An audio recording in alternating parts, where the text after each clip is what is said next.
Du nœud au 16 mai, sur le Ramadan 3, on a largué les amarres vers des mondes engloutis, avec Hamada au gouvernail, roi des mers et du thé,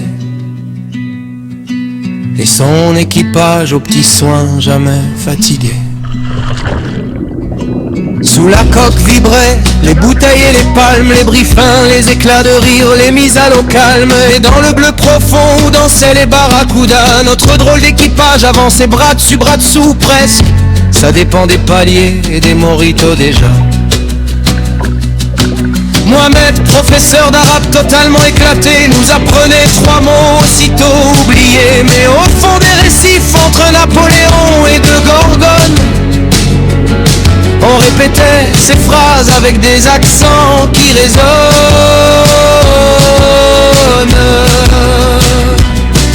Ni redonner des cours dignes d'un moniteur zen, pendant que Papy Alain corrigeait les détails quand même. Ton palmage est trop large et ton laisse est mal réglé. Tout le monde acquiesçait avant de recommencer. Abdelkader immortalisait chaque instant sous l'eau. Pérouse majestueux, plongeur beau comme des héros. Même Patrice dans ses poses de magazine plongé, avec ses photos de crâneur parfaitement assumées. Et puis il y avait Ranou, arbitre international de Uno, distribuant les puces 4 comme un juge de casino.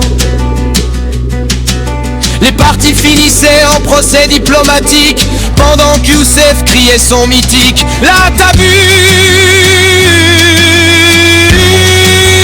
Ah, chaque carte et chaque bluff, chaque attaque confuse, les apéros de José, Eric au coucher du soleil transformaient le pont du bateau en merveille.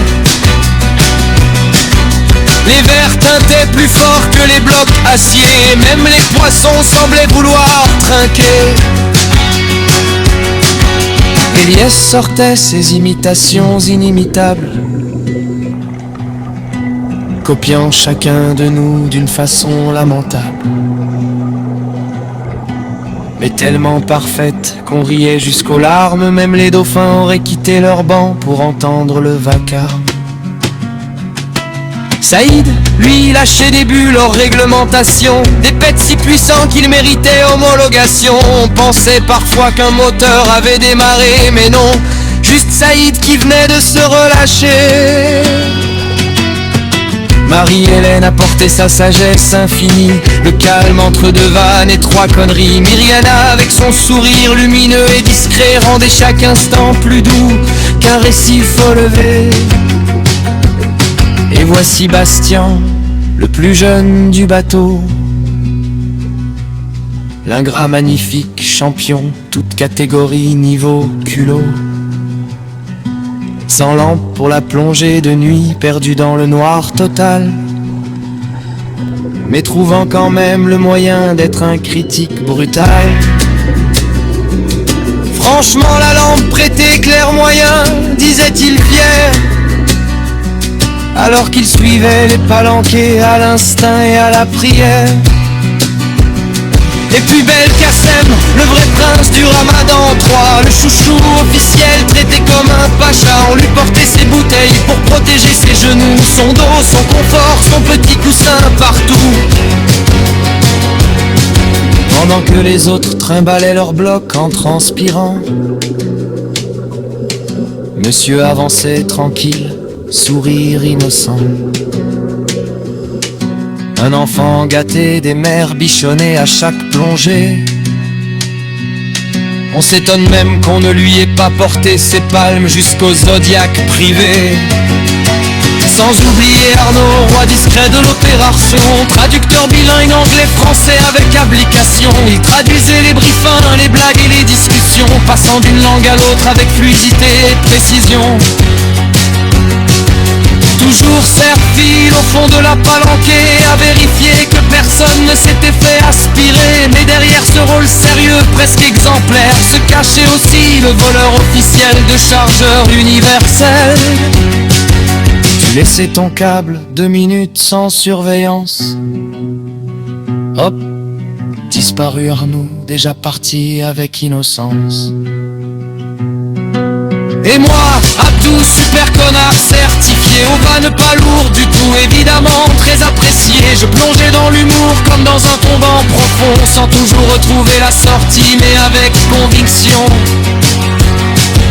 L'équipe du top 92, Karim, Grace et Marion, distribuer des sourires à chaque immersion. Une joie de vivre plus forte qu'un courant descendant, capable d'éclairer une plongée même sans soleil dedans.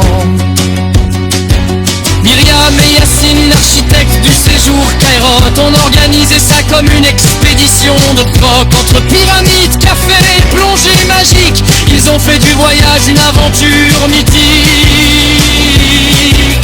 André partageait sa connexion comme un trésor sacré, plus précieux qu'un nitrox quand on bloque et rincé. Franck avec sa chevelure de feu dans le vent marin avait l'air d'un pirate nordique perdu chez les requins. Mohamed, Abdelkader, Eric, Miro et tous les autres, on formait sous l'eau une sacrée bande d'apôtres, de plongeurs fatigués, salés parfois cramés, mais heureux comme jamais de partager. Car au fond de la mer Rouge, entre Pau et épave, il y avait bien plus que des plongées mémorables, des regards, des rires, des soirées, des amis, et cette étrange magie qu'on n'oublie jamais de sa vie. Alors quand chacun reprendra son rivage, ses habitudes, son métro, ses nuages, il restera au fond de nous, quelque part sous la surface, le Ramadan 3 et cette bande de fous magnifiques qu'aucun Coran ne fasse.